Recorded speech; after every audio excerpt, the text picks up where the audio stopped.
সকাল সকাল পৌঁছে গিয়েছিলাম সায়েন্স সিটি অডিটোরিয়ামে।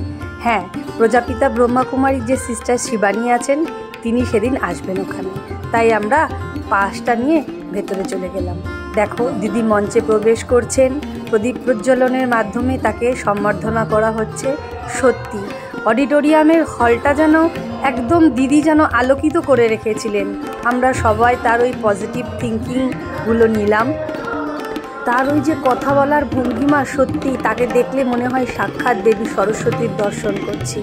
তিনি আমাদের শেখালেন জীবনে কিভাবে পজিটিভ ভাবতে হয়, কিভাবে জীবনকে এগিয়ে নিয়ে যেতে হবে, কোনো নেগেটিভ চিন্তা নয়। আজকালকার দিনে মানুষের তো এটাই অভাব। তারপর দেখো, দিদির সাথে সেলফিতে তোলার জন্য আমরা সকলেই ব্যস্ত। সত্যি দিনটা যে কী ছিল সে আর তোমাদের বলে বোঝাতে পারবো না।